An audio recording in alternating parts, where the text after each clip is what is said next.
Bonjour, bonsoir, bonne nuit, c'est Altis Broco se retrouve pour une toute nouvelle vidéo et on est en début de trimestre, voilà. On commence l'été, donc qui dit été dit déjà le début des vacances scolaires, des vacances d'été.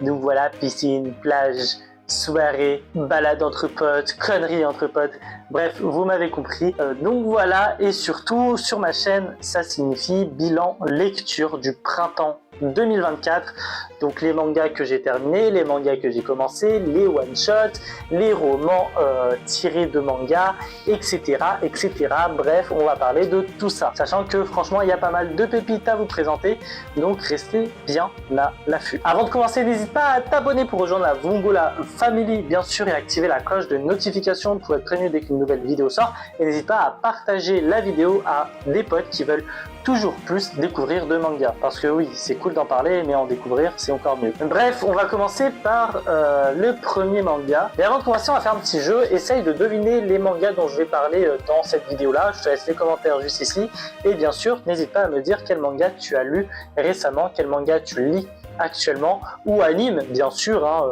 ça se trouve que tu n'es pas trop lecture mais que tu es plus anime, donc n'hésite pas à me mettre ça dans les commentaires. Bref, c'est le moment de commencer et on va commencer tout de suite. Bon, on commence avec un manga qui m'a été prêté cette fois-ci. Encore une fois, merci à toi Alain. Et on va tout simplement parler des deux premiers tomes de A Town Where You Live, voilà, de chez Pika. Donc c'est un vieux manga. Si je cherche ça, le manga il a été vendu en 2011 en France. Ils ont eu acquis les droits. En gros, ouais, mars 2011, dépôt légal. Donc ouais, ça fait quand même un peu plus de 10 ans. C'est pas si vieux que ça en vrai, hein. Mais ça reste une vieille édition, mais bref. Et en gros, pour vous faire simple, Oyuzuki Eba, qui était une citadelle, qui du coup vivait en ville, décide d'aller à la campagne. Sauf que Haruto, lui, ça le fait pas kiffer, tu vois. Il a sa petite routine, il a sa vie de famille avec ses parents, etc. Et voir quelqu'un débarquer chez lui, ça marche pas, tu vois. Et c'est là où c'est super intéressant, parce que du coup, on a une opposition entre les deux personnages. Mais pas parce que ça ne plaît pas à l'un ou à l'autre, mais surtout parce que l'un a grandi à la campagne et l'autre a grandi en ville. L'autre a tout eu en ville, les combini, les lycées, collèges avec un nombre incalculable de classes, alors que à la campagne, déjà t'as pas les transports en commun, forcément. Tu n'as qu'une seule classe par niveau et tout le monde se connaît. Pour sociabiliser avec de nouvelles personnes, c'est compliqué parce que vu que tout le monde se connaît, tout le monde a l'habitude de se côtoyer. Et tu vas pas rencontrer de nouvelles personnes. Bref, il y a tout un quotidien qui est différent et Yuzuki va devoir s'habituer à ce quotidien.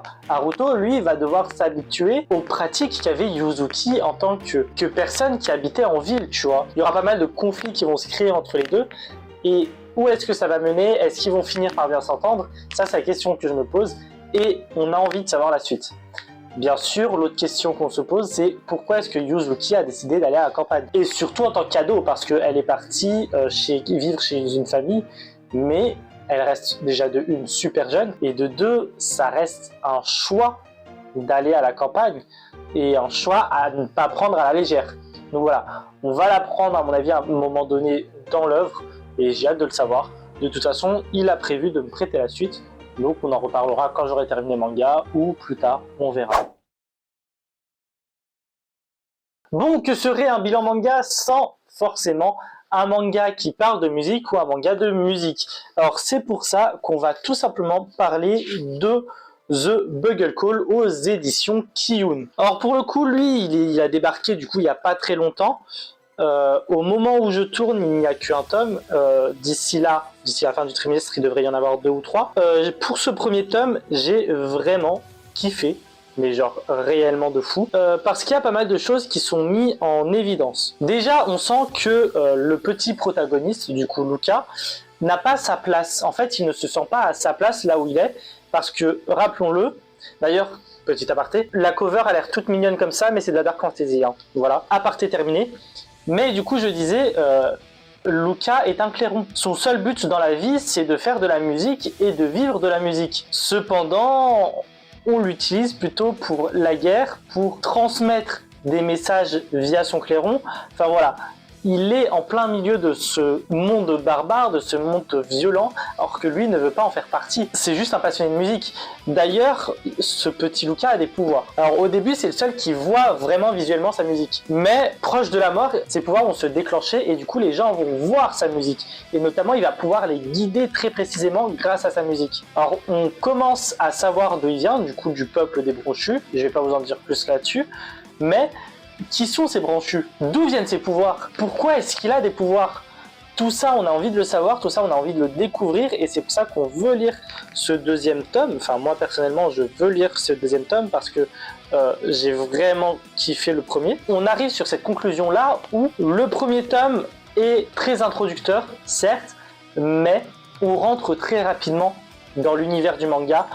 On s'approprie plus ou moins les codes, ce qui se passe, les conflits géopolitiques, les pouvoirs surnaturels, etc. En conclusion, The Bugle Call est un tome 1 super bien, qui donne envie de lire la suite, et franchement, c'est une très très bonne surprise. Voilà, donc c'est un petit peu pour le moment le manga de musique de ce trimestre-là. Bon, on va aller sur un manga culte. Mais quand je vous dis un manga culte, il est cultissime. Tout le monde connaît Urasawa parce qu'il a écrit des masterclass comme 20th Century Boys ou encore plus tôt. Mais il y a un manga que j'ai voulu lire, un manga que j'ai beaucoup entendu parler en bien, et encore une fois merci à Alain qui m'a prêté les 2 premiers tomes de la Perfect Edition de Monster. Ça pèse son poids en vrai, hein. On dirait pas comme ça mais ça pèse son poids. Et du coup, qu'est-ce que j'en ai pensé de Monster? Alors pour vous faire le speech très rapidement, on se trouve en 1986, donc 3 ans avant la chute de Berlin, avec Kenzo Tenma qui est un neurochirurgien de talent qui a tout pour réussir sa vie, une carrière de fou, une fiancée qui est la fille du directeur, bref, c'est un truc de fou. Sauf qu'il va préférer soigner Anna et Johann Liebert, 2 jumeaux, au lieu de soigner et d'opérer le maire de la ville qui va tout simplement décéder. C'est à partir de ce moment-là qu'il va tout perdre et qu'il va sombrer dans une mini-dépression.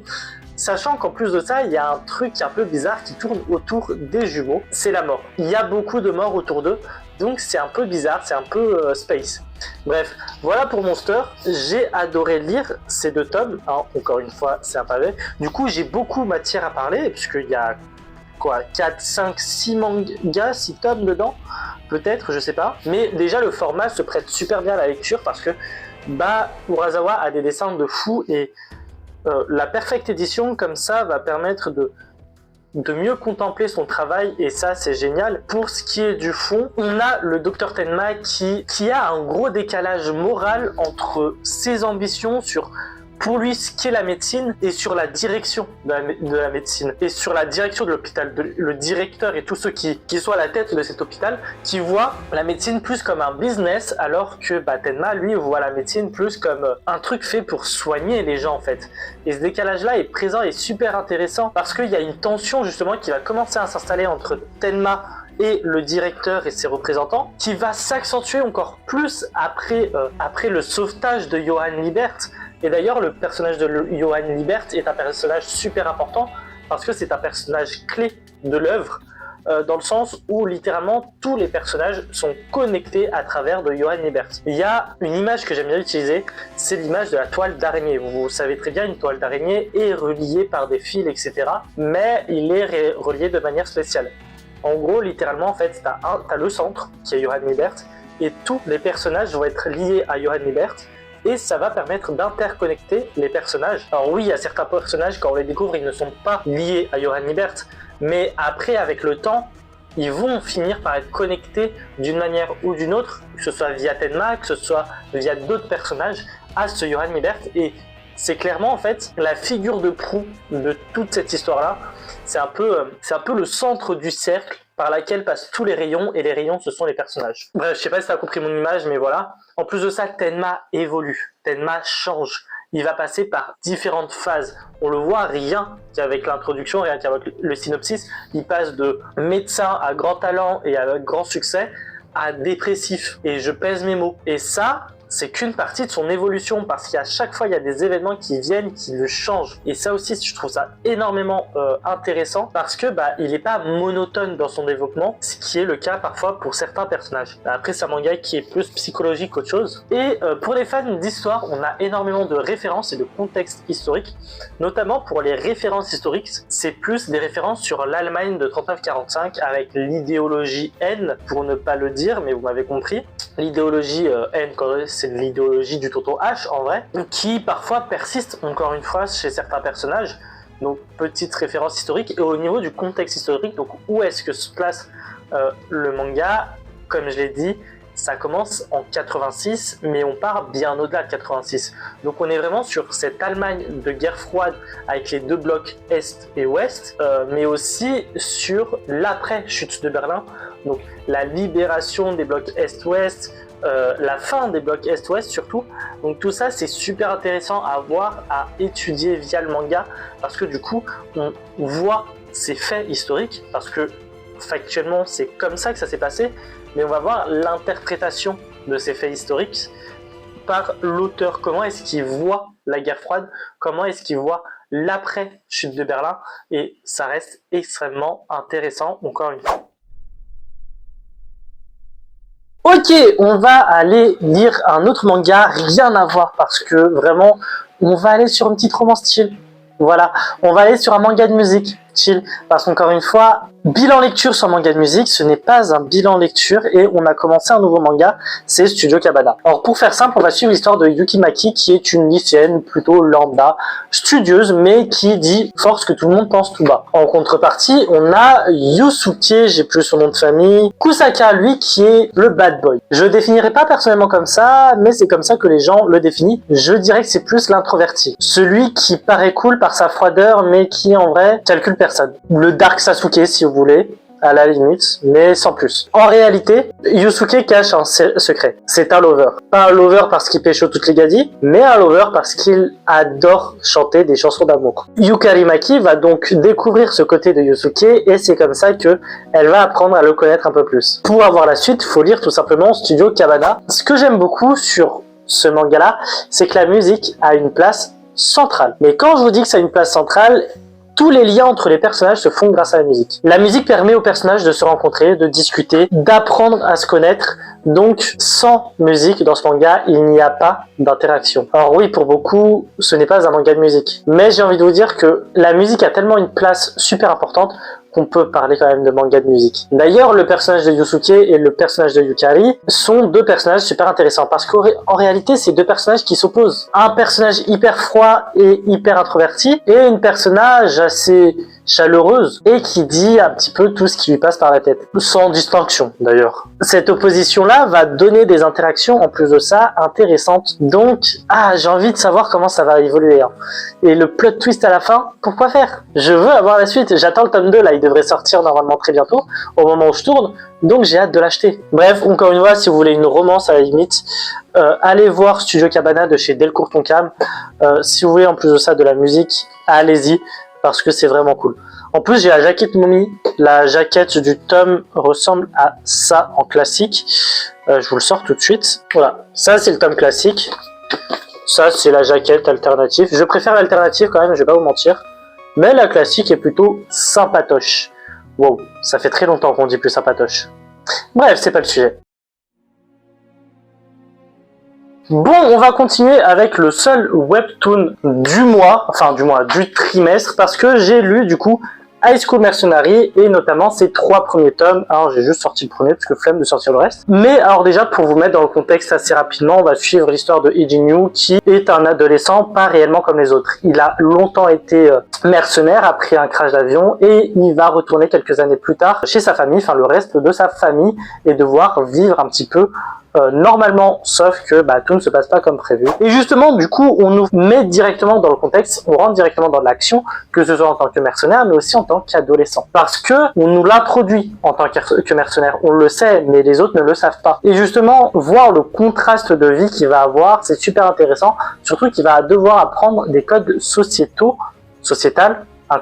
codes sociétaux, qu'il n'avait pas jusqu'alors, parce que cet accident d'avion, il l'a eu très très jeune. D'ailleurs, malgré le côté sociétal, il y a aussi le côté familial parce que malgré tout, il va rejoindre sa famille, il va réintégrer sa famille qui est pas détruite, mais malgré tout, il lui manque ses parents, une logique, et son grand-père et sa petite sœur, qui sont les seuls de sa famille restante, n'ont pas eu la même vie qu'eux, mais il va les rencontrer avec quelques problématiques. Son grand-père est malade, et c'est quelque chose de pas facile tous les jours, et sa petite sœur se fait littéralement harceler.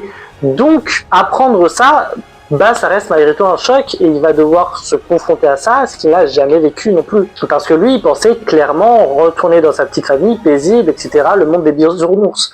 Alors qu'en réalité, pas du tout, et ça se ressent. Et c'est cool. Puis on va pas se mentir, le classique, ce qui fait tenir le plus de monde sur cette série, c'est le côté baston. Il y a de la baston, il y a de la tape, il se fait énormément sous-estimer parce que lui essaye de se faire tout petit et ne veut pas dire clairement qu'il a été mercenaire. Et ça se comprend et c'est tout à son honneur. Mais du coup, il se fait énormément embrouiller, que ce soit par des délinquants ou que ce soit par des membres de la mafia. Enfin bref, tout ça vont lui chercher la petite bête et il faut bien qu'il se défende. Bref, encore une fois, c'est un webtoon du coup puisque c'est un format webtoon à la base, super intéressant à lire. Allez-y si vous pouvez le lire parce que franchement j'ai dévoré ces 3 tomes. Bon, premier manga que j'ai terminé, je vous en avais déjà parlé, je vous en ai même dédié une vidéo, et comme j'aime beaucoup Flex, j'ai sorti l'intégrale, voilà. On va parler de Him the Great Priest Imhotep, voilà, je vous ai fait la présentation mars, voilà, fin mars, je crois que c'était la dernière vidéo de mars. Allez la voir parce qu'elle a subi un peu des droits d'auteur, du coup en termes de visibilité, c'était pas très ouf. Donc voilà, c'est un manga que j'aime beaucoup, c'est un manga que j'apprécie énormément parce que déjà c'est rare des mangas qui se situent dans le Moyen-Orient, là on est en Égypte notamment, et c'est un manga avec beaucoup de références culturelles et historiques, que ce soit japonais et égyptien parce que le manga est en 2 parties. La première partie se trouve au Japon, donc on a vachement de coutumes japonais, les temples, etc. par exemple, et la vie à la japonaise en soi de manière générale, grâce à la vie de Inome, mais aussi en Égypte parce que les vizirs, les pyramides, la mythologie égyptienne de manière générale, la cuisine égyptienne aussi, on en fait un peu référence aussi. Certains pharaons comme Cléopâtre, comme Ramsès II, donc Ramsès le Grand. Donc voilà, tout ça participe un petit peu à alimenter culturellement le manga, et notamment de culture qui nous est totalement inconnue entre guillemets parce qu'on est plus habitué à une culture occidentale, à une culture française et à une culture américano-française. On va pas se mentir, la France se calque de plus en plus à ce que fait les États-Unis. Là, je vais aborder très rapidement un petit point que j'ai beaucoup plus développé sur la vidéo présentation, c'est tout simplement la religion. Aujourd'hui, l'Égypte est un pays majoritairement musulman. Mais avant l'islam, l'Égypte était sous un autre culte, sous un culte polythéiste avec tout ce qui est mythologie justement égyptienne, avec Anubis, avec Atum, avec Apophis, etc. Enfin bref, lisez le manga, vous en apprendrez beaucoup plus en plus de ça sur cette religion-là, cette croyance-là, et on va développer tout ce qu'il y a autour. Donc forcément les relations qu'il y a entre les différents dieux, les relations entre les hommes, mais ça c'est un manga et c'est normal, mais surtout les relations homme-dieu. La croyance et ce qu'on va en faire en fait de cette croyance-là entre les hommes et les dieux. Ça aura beaucoup d'impact, c'est un petit peu, voire même beaucoup le propos de l'œuvre, mais franchement, je vous conseille d'y aller, c'est en 11 tomes en plus de ça, et j'aime beaucoup. Encore une fois, je pars pas trop dans le détail parce que je vous ai fait une vidéo là-dessus, je vous laisse aller la voir, j'essaierai de la mettre sur le petit i si j'oublie pas, mais allez-y, foncez. Les fans de Marvel et les fans de manga, là c'est pour nous. Panini Manga a fait quelque chose d'incroyable, publié un manga sur Spider-Man. Du coup on va parler de Spider-Man Fake Red, voilà, qui est franchement vachement cool. En plus, quelque chose de sympathique. On a des pages couleurs. Bref, voilà, je voulais juste montrer ça. Les dessins sont super beaux, déjà, si on devait juste parler de ça. Il y a un petit côté manga comics, tu vois, qui marche bien. Comment vous expliquer ça? On sent que c'est du manga, mais on sent aussi qu'il y a une origine comics. Et franchement, c'est cool. Moi, j'aime beaucoup. Mais concrètement, qu'est-ce que j'en ai pensé de ce manga-là? Non mais, je vous jure, je déguste les pages couleurs, c'est un truc de fou. J'adore ce manga, mais le manga est très intéressant, notamment au niveau du rôle de Spider-Man. Alors pourquoi? Tout simplement parce que on va vraiment se poser pas mal de questions et les personnages du manga vont aussi devoir s'adapter, s'habituer et surtout très rapidement. Alors pour vous faire rapide, puisque je vais vous parler du manga et si vous ne savez pas de quoi ça parle, ça va être vite compliqué. Mais en gros, Spider-Man disparaît, un jeune gamin du nom de Yu va retrouver le costume, mais le souci c'est que sans costume, Spider-Man n'existe pas. Si Spider-Man n'existe pas, les habitants de New York sont un petit peu laissés à l'abandon. Du coup, Yu va mettre ce costume et va devoir assumer le rôle de Spider-Man. Et c'est là où justement on va voir Yu qui lui est tout simplement insociable, littéralement sèche les cours parce que pour lui c'est compliqué, pour faire l'escalade etc. va devoir jouer le rôle de Spider-Man, sachant qu'il n'a pas les pouvoirs de Spider-Man à la base et qu'il n'a pas la force de Spider-Man. Donc vraiment il va aller dans le dur et ça va être vachement compliqué pour lui, faut se le dire. On a aussi une grosse remise en question sur le rôle de super-héros, sur les super-pouvoirs, les super-costumes, etc. Parce qu'on les voit, tous ces super-héros et tout, parce qu'ils ont des super-costumes ou des super-pouvoirs, ils sont légitimes d'être des héros. Alors, est-ce que c'est vraiment le cas? Yu va être un très bon contre-exemple, parce que il va pouvoir montrer que non, ça ne fait pas tout, et que même sans super-pouvoir, on peut arriver à de grandes choses. Et notamment, sauver des gens, les rassurer, faire en sorte qu'ils se sentent en sécurité dans la ville de New York. Comme ça a l'air anodin, mais en vrai, c'est quelque chose d'énorme. Et concrètement, vraiment, pour les fans de Marvel, ce manga est bourré de références. Hein. Rien qu'à la cover, on voit quelques références. Donc, rien que ça fait extrêmement plaisir. On s'amuse en soi à repérer ces références. Alors, quand tu es lecteur de comics, je pense que tu vas comprendre plus de références, mais rien qu'en connaissant les dessins animés et les films Spider-Man, tu as quand même un bon bagage de références, tu as de très bonnes références, et c'est franchement pas mal parce que on se fait kiffer. En fait, c'est un manga qui marche, c'est un one-shot qui marche réellement, et qui te fait kiffer également, tout en restant cohérent. Voilà, ça serait super drôle qu'on retrouve Yu dans le troisième film du Spider-Verse, parce que vous savez, dans le deuxième, on a extrêmement de références, que ce soit des jeux vidéo, des dessins animés, des films, etc. Donc, si à un moment on voit une petite référence au manga, ça peut être sympa, ça peut être drôle. Moi, je dirais pas non. Voilà. Quand je parle du troisième film du film d'animation, je parle du troisième film de Miles Morales. Voilà. Donc Beyond in the Spider-Verse. Wow. Voilà. Enfin bref, pour ce manga là que j'ai terminé du coup. Ok, donc là, qu'est-ce que j'ai terminé comme manga?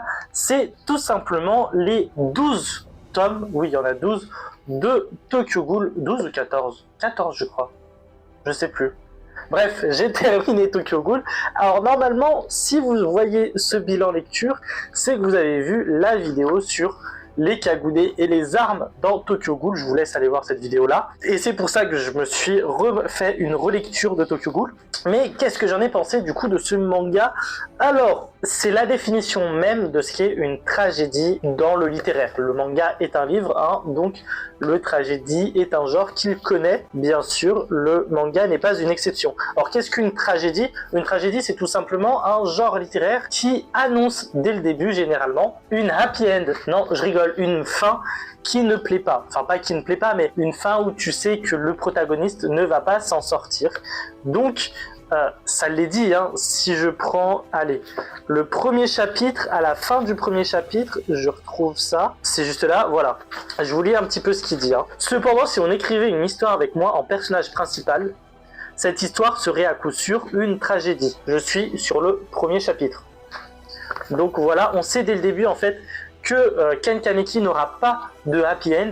Donc c'est ça où l'auteur est bon, c'est là où Sui Ishida est très bon, parce que malgré tout, on va pas nexter cette information, mais on va se dire, ok, j'en suis sûr à ce moment-là, il va s'en sortir. En fait, à chaque fois, Ken va avoir de l'espoir, et il va nous mettre de l'espoir en même temps, on va se dire, en fait, l'auteur dit la merde, ça sera pas une tragédie, Ken aura une happy end, mais non, Ken n'a pas de happy end. D'ailleurs, Sui Ishida va littéralement essayer de torturer un maximum Ken Kaneki, que ce soit psychologiquement, que ce soit physiquement, et ça marche. Et il le retransmet super bien parce que les dessins de Suishida suivent totalement la psychologie et l'état mental de Ken Kaneki. Dans le sens où il y a plusieurs planches comme ça qui sont tout simplement bordéliques, qui sont complètement dans l'excès, compliqués à lire parce que ça part dans tous les sens. Mais ça rejoint l'état mental de Ken Kaneki. C'est toujours à des moments où Ken Kaneki, dans sa tête, c'est le bordel. Son état mental ne suit pas. Il est en breakdown total, en burn-out total. Mais de toute façon, les dessins de Suishida sont juste magnifiques. Et juste pour ça, je vous conseillerais toujours de lire Tokyo Ghoul parce que c'est vraiment super beau. Ensuite, alors il y a une analyse que j'aime bien faire avec le personnage de Ken Kaneki, sa recherche identitaire. En fait, sa recherche identitaire me fait extrêmement penser à moi, mais pas qu'à moi, à toute personne, fils ou fille, du coup, d'immigrés, à ceux qui, surtout, parce que fils ou fille d'immigrés c'est quelque chose, mais surtout à ceux qui ont la double nationalité, ceux qui sont binationaux et qui vont sûrement se reconnaître à un moment ou à un autre, dans le sens où on a tous cette recherche identitaire où on ne sait pas réellement qui on est, dans le sens où Ken, lui, il va se poser la question, est-ce que c'est un humain? Est-ce que c'est une goule? Est-ce que c'est aucun des deux? Ou est-ce que c'est les deux? Les binationaux, c'est exactement ça. Je vais prendre mon exemple, mais on s'est tous posé la question déjà une fois de est-ce que je suis français? Est-ce que je suis algérien? Est-ce qu'au final, je suis aucun des deux parce que je me reconnais dans aucun des deux?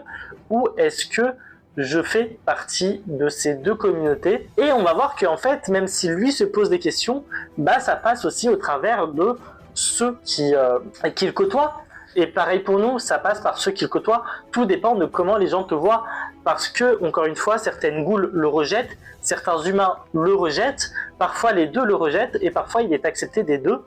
Et ben, encore une fois, c'est la même chose avec nous. Enfin, moi, ça m'est déjà arrivé où, au bled, on m'a pas présenté en tant que Mohamed, machin et tout, algérien, machin et tout, mais comme l'ould l'immigré. L'enfant de l'immigré. Et ça, c'est déjà arrivé plusieurs fois, hein, pas qu'une fois. Pareil, en France, plusieurs fois, on ne me voit pas comme français alors que je suis né en France, mais comme un enfant d'étranger, un enfant d'Algérien. Tout ça, ce sont des trucs qui me permettent de faire un parallèle avec Tokyo Ghoul et notamment le personnage de Kaneki qui me fait extrêmement penser justement à cette crise identitaire, à cette recherche d'identité. Parce que oui, hein, je l'ai dit, si un jour il faudrait un chez nous, mettez une île artificielle sur la Méditerranée, vous mettrez tous les binationaux et là ça sera probablement réellement chez nous. On est habité de deux cultures, la culture française et la culture de chez nous, mais malheureusement en fait on a ce mix de cultures qui fait qu'on est accepté ni dans le pays où on vit et où on est né, ni dans le pays d'où l'on vient au niveau de nos origines. Bref, voilà un petit peu pour Tokyo Ghoul. C'est un peu complexe, j'espère que vous avez réussi à me suivre, mais il y a vraiment toute cette analyse là que je trouve hyper intéressant. Du coup, comment tu représenterais le fait qu'il ait envie de manger du coup de la chair humaine, Ken Kaneki, et comment tu pourrais le retranscrire avec cette quête identitaire?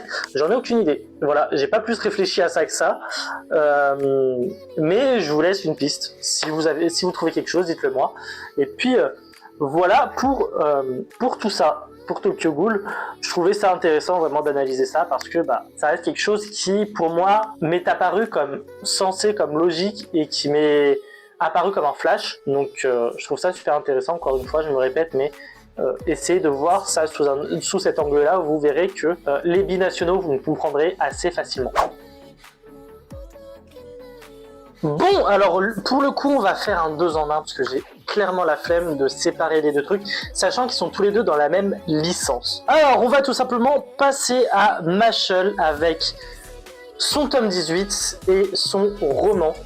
Voilà, qui conclut totalement la fin de la licence en France. Alors, est-ce qu'on aura le chapitre bonus un jour en France? Aucune idée, parce que vous savez, il y a un petit chapitre bonus qui est sorti au Japon, enfin bref, voilà quoi. Mais on va peut-être commencer par le moins important, donc le roman. Et en gros, c'est le même principe que le premier roman, je vous en avais déjà parlé dans je sais plus quel review, enfin bilan lecture, je crois que c'était celui d'été 2023, si je dis pas de bêtises. Et franchement, c'est la même chose, à part à la différence que là, on est plus sur des personnages principaux, on est plus sur des personnages secondaires. J'ai trouvé les histoires beaucoup plus relous que le premier. Je sais pas, j'ai pas été captivé. Alors déjà le premier, j'ai pas été vraiment captivé, mais quand même, je trouvais ça sympa. Là, je les ai trouvés beaucoup plus courts, je les ai trouvés moins captivants. Enfin bref, je vais pas vous mentir, un roman, ça m'a suffi. Deux... Alors pour ceux qui ne savent pas, c'est des romans en mode tu es le héros. Donc tu fais tes choix, machin et tout, et tu t'adaptes. Donc bon, voilà, il n'y a pas grand chose à dire, franchement. Un tome, c'est bien. Deux tomes... Ouais quoi, c'est relou de ouf. J'ai essayé, hein. Vraiment j'ai essayé, j'ai fait toutes les histoires machin et tout, mais j'ai pris du temps, hein. Ça y est, ça m'a rendu fou. Maintenant pour Mashle, et là on va s'intéresser au manga et de ses 18 tomes. Mashle est tout simplement ce qu'il représente. Alors, on va faire un petit récap de ce que c'est. En gros, on va suivre l'histoire de Major Bell, qui n'a pas de pouvoir magique dans un monde de magie, sauf qu'il va se faire choper et il va devoir devenir un élu divin s'il veut survivre, parce que ceux qui n'ont pas de magie finissent par crever. Bref, récapitulatif très rapide de ce que c'est, mais il n'y a pas besoin de savoir plus. Et l'avantage en fait de Mashle, si vous ne connaissez pas, c'est que Mashle est tout simplement un gag manga. C'est un gag manga qui parodie l'univers d'Harry Potter et qui parodie le genre Neketsu. Alors oui, il y a de grosses références aussi à One Punch Man, vu qu'il se bat exclusivement via ses muscles, mais globalement, c'est une parodie du Neketsu. Donc, il y en a beaucoup qui se plaignent que ce soit redondant, mais déjà, le Neketsu, de manière globale, c'est redondant. Chaque arc, plus ou moins, c'est la même chose. On va pas se mentir, dans Neketsu, un nouvel ennemi arrive, il y a une problématique, il faut battre l'ennemi et le héros devient plus fort. Globalement, c'est toujours comme ça. Alors, Natsu, Luffy, Goku, Naruto, ils découvrent un nouvel ennemi, ils perdent, ils s'entraînent, ils le battent. Enfin, dans le cas où ils s'entraînent. Parfois, c'est pas le cas. Mashle, c'est ça. Mashle, c'est ça. Et encore là, c'est que quelques codes du Neketsu, mais il va tout parodier. Il va réellement tout parodier, et c'est ça qui est génial. C'est vraiment à quel point l'auteur va se moquer de ce que les gens aiment, parce que beaucoup de gens consomment le Neketsu. J'avoue que j'ai eu un peu peur à un moment, et c'était pendant l'arc final, on a un peu délaissé le gag pour laisser place au Neketsu. Et pour moi, c'était un réel problème dans l'identité de Mashle. Que tu enlèves le Neketsu, mais que tu gardes le gag, ça ne me dérange pas, parce que c'est un gag manga à la base. Par contre, que tu enlèves le gag pour laisser place au Neketsu, là ça me dérange. Parce que le gag est l'identité même de Mashle. Sans gag, Mashle n'existe pas. Et c'est le but d'un gag manga. Donc voilà, en gros, Mashle, vraiment, c'est un manga à lire en mode détente. Si vous commencez à vous prendre la tête avec du Mashle, c'est que vous vous prenez très mal avec du Mashle. Parce qu'il n'a pas vocation à se prendre la tête. C'est comme si tu demandais de te prendre la tête avec du Seiki Kusuo. C'est pas fait pour ça. Et encore, c'est qu'un exemple. Il y a un anime, je suis moins convaincu par l'anime que par le manga. Je préfère largement le manga. Mais tentez, si vous hésitez. Ça reste une lecture chill, donc faites-vous plaisir. Il y en a, vous savez, il y en a, les mangas sont moi. Il y en a, vous connaissez, vous me suivez sur les autres réseaux sociaux, et vous savez ce que je veux dire. Parce qu'on va parler de Traex. Alors, Traex, qui est un manga qui m'a énormément frustré. La dernière fois qu'un manga m'a frustré, c'était il y a longtemps. Alors, je ne sais plus ce que c'était et pourquoi ça m'a frustré, mais là, ça m'a bien frustré. Alors, Traex, de quoi ça parle? Alors tout simplement, on va suivre l'histoire de Spartacus, le monsieur qui est là, qui tout simplement est arrivé au Valhalla, le lieu où les âmes des guerriers les plus valeureux finissent. Spartacus aura la chance de pouvoir devenir littéralement un dieu. Or pour ça, il y a quand même une condition. Vaincre 100 têtes d'une hydre. Va-t-il y arriver? Ça, encore une fois, va falloir acheter le tome collector de Valhalla The Black Iron, parce qu'il n'y a qu'avec ça que vous pourrez avoir le one-shot. Comme je viens de le dire, c'est un one-shot d'une cinquantaine de pages, plus ou moins, et j'ai adoré. J'ai adoré parce que Matsubara, c'est ça, nous met tout de suite dans le contexte. Il nous met tout de suite dans les enjeux du manga. Pour qui? Pourquoi il se bat? Comment est-ce qu'il est arrivé au Valhalla? Quels sont les enjeux du Valhalla et de son combat? Enfin bref, tout ça c'est très vite mis en œuvre. On comprend très vite où on est et on n'est absolument pas perdu. Parce que c'est le risque un petit peu des one-shots, surtout d'une cinquantaine de pages. Ça arrive et il faut qu'on se... tout de suite, tu vois, faut qu'on se accroche tout de suite et c'est très compliqué. Cependant, le manga se termine super mal ou super bien, tout dépend du point de vue. Alors pour moi, il se finit super bien, hein, on va pas se mentir, mais dans le sens où c'est une fin appréciable. Alors on aime ou on n'aime pas la fin, c'est pas ça qui me dérange. Ce qui me dérange, c'est que c'est une fin ouverte. Le souci, c'est qu'on n'aura jamais de suite. Et je veux une suite. C'est pour ça que je déteste cette fin et qu'elle me frustre. Le manga était génial, le one-shot était incroyable, je n'ai pas de suite, ça me frustre, je veux la suite. Matsubara bosse sur Trax. Fais-nous une sérialisation sur Trax. Prends-le, développe ton histoire. Franchement, vas-y, tes dessins sont super beaux. Et en plus de ça, tu nous teases un truc à la fin. Non mais, sérieusement quoi. Je suis frustré de ouf les gars. Je suis frustré de ouf, vraiment. J'ai envie d'avoir la suite. C'est une dinguerie, j'ai adoré. Tant par les combats qu'il y a, mais aussi par les enjeux, par l'histoire de Spartacus, parce que avant d'arriver au Valhalla, il a une histoire Spartacus, il n'est pas arrivé comme ça. Et t'as envie de savoir. Non franchement, t'as envie de savoir et t'es pas au courant. Et ça fait mal. Bref, c'est peut-être le moment de passer à Valhalla parce que là aussi il y a pas mal de choses à dire. Bon, tu l'as compris, si on parle de Trax, on va également parler tout simplement de Valhalla The Black Iron avec son tome 6 qui vient tout simplement conclure ce manga-là. Alors, du coup, qu'est-ce que j'en ai pensé? Ceux qui regardent mes vidéos, vous le savez, je vais me répéter très rapidement. Mais avant ça, on va suivre tout simplement l'histoire de Tetsujiro Soma, qui est un samouraï incroyable et qui va même réussir à sauver le Japon d'une invasion mongole. Le souci, c'est qu'il a une vie très précaire et que malgré ses exploits, il ne va absolument pas être rémunéré pour ça et va continuer à vivre dans la précarité. Le souci, c'est que c'est pas ça qui va réussir à le nourrir lui et son fils, et va décider de donner toute la nourriture à son fils, et lui va décéder par la suite. Cependant, il va être récupéré par Rist, une Valkyrie, qui va l'amener au Valhalla. Le souci, c'est qu'il va devoir sauver le Valhalla. S'il sauve le Valhalla, il aura accès au retour dans son monde et revoir son fils, Takemaru Soma. Sinon, il va devoir rester bloqué au Valhalla. Ce qui est génial dans ce manga, c'est la cohabitation entre les personnages, qui soient de la même époque ou qui soient d'une époque différente, d'une culture différente et d'une mythologie différente. Tous ces personnages-là vont devoir cohabiter. Est-ce qu'ils vont devenir alliés? Est-ce qu'ils vont se détester?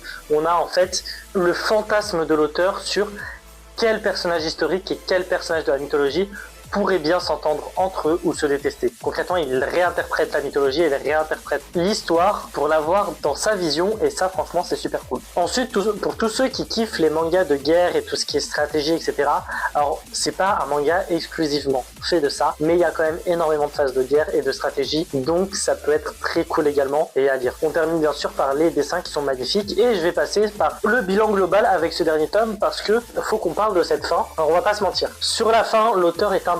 Il a rush le manga. Il a rush sa fin, mais malgré tout, il la rush de manière intelligente. Dans le sens où on le sait, on le comprend très rapidement que c'est une facilité scénaristique. Ok, il a trouvé une excuse pour terminer son manga et ça marche. Le souci, c'est que concrètement, il y a quand même un sentiment de non-achevé. Oui, sa fin marche, mais il aurait pu facilement continuer son manga pour une quinzaine de tomes, tu vois. Le manga aurait pu faire un total de 15 tomes, ça passerait très bien. Donc ouais, il aurait pu faire un peu plus de la moitié, parce que le Valhalla est un monde quand même très vaste, et au final, on n'explore pas réellement le Valhalla et Yggdrasil, donc l'arbre-monde, dans la mythologie nordique, et c'est dommage parce que l'auteur a réussi à faire quelque chose d'intéressant, il a réussi à nous tenir en haleine pour lire la suite, et il y a cette fin-là qui pop, qui marche très bien, encore une fois je le redis, elle marche très bien cette fin, qui aurait pu être continuée. Le manga aurait pu être continué franchement, et c'est ce qui est dommage dans ce manga-là, c'est qu'on a une fin pas brusque, mais qui est posée, alors qu'on peut aller tellement plus loin. Ah, ça reste un peu quand même en travers de la gorge, je vais pas vous mentir. Bref, concrètement, allez lire Valhalla The Black Iron, parce que c'est un manga qui est tout simplement génial, que je vous recommande, et qui est cool. Ok, et maintenant on va passer du coup à La Voyageuse de 1934. Pour vous faire le speech très rapidement, t'as une chanteuse qui est ultra connue en 1934, qui va aller dans un temple, qui, par je ne sais quel miracle, va se retrouver dans notre époque, donc 90 ans plus tard. Et par contre, elle va rencontrer du coup une autre chanteuse qui a une carrière complètement flinguée, elle n'arrive pas à avoir quelque chose de concret, et ensemble elles vont devoir chanter. Bref, c'est vraiment un résumé foireux, mais tu m'as compris. Et du coup, qu'est-ce que j'en pense? Déjà, pour commencer, c'est quelque chose de assez flou. Le début est très flou, j'arrive pas tout de suite à comprendre si on est dans le passé, si on est dans le présent, si on était dans le passé et qu'on est passé dans le présent. Enfin bref, tout ça j'ai trouvé un petit peu vague, un petit peu flou, c'était pas concrètement expliqué et dit. Mais si on parle d'un point de vue musical, parce que concrètement la musique est le point de départ de tout dans ce manga, que ce soit leur passion, que ce soit les relations entre les différents personnages, que ce soit leur objectif, tout est lié et tout est ramené à la musique. Donc ça, franchement, c'est vraiment très cool. Mais bien sûr, tout n'est pas facile, tout n'est pas rose. On a nos personnages qui ont une vie différente, mais parce que c'est générationnel. D'un côté, tu as les codes sociaux du passé qui ne sont pas les mêmes codes sociaux que dans le présent, mais il y a aussi la musique. La musique d'il y a 90 ans, ce n'est pas la même musique qu'à l'heure actuelle. Et bien sûr, du coup, ça va amener des petites tensions entre les personnages et il faut réussir à harmoniser tout ça, il faut réussir à lisser tout ça pour que on garde l'identité de nos deux chanteuses musicalement, mais qu'on arrive malgré tout à avoir quelque chose de très identitaire aux deux. Et c'est que comme ça qu'ils vont pouvoir réussir leurs objectifs, mélanger ce qu'il y a de cool de chacun, parce qu'individuellement c'est super beau, mais les deux pas forcément. Et réussir à faire ça, ça peut donner quelque chose d'intéressant. Si je devais aller dans un côté plus personnel de ma lecture, c'est un one shot, franchement il a beaucoup de points positifs, et faut se le dire, il a tout pour me plaire. Là-dessus, c'est clair. Cependant, et malheureusement, il y a quelque chose qui n'a pas fonctionné avec moi. Il y a quelque chose qui, je ne sais pas quoi, n'a pas marché sur moi, ce qui a fait que ma lecture a été pénible. Ma lecture a été longue et j'ai vraiment ramé pour terminer le one shot parce que je voulais le terminer le one shot malgré tout et il va falloir que je me relise le one shot parce que j'arrive pas à mettre le doigt sur ce qui m'a pas plu et ce qui m'a empêché d'avoir une lecture vraiment fluide du one shot, mais j'y arriverai. Je trouverai le souci et je mettrai le doigt dessus, mais pour le moment je sais pas, c'est peut-être parce que j'ai pas assez de recul ou je sais pas ce qui s'est passé, mais voilà quoi, c'est dommage. Je trouverai ce qui a pêché, mais je ne saurais pas dire ce qui a pêché. Au pire des cas, si tu as lu le one-shot, n'hésite pas à me le dire dans les commentaires. C'est ainsi que se termine cette vidéo, ce bilan lecture des mangas que j'ai lus tout le long du printemps de 2024. Bien sûr, elle ne concerne que les mangas que j'ai découverts et terminés. Donc voilà un petit peu, et comme d'habitude, j'arrive pas à visualiser si la vidéo sera longue ou pas, parce que c'est tellement...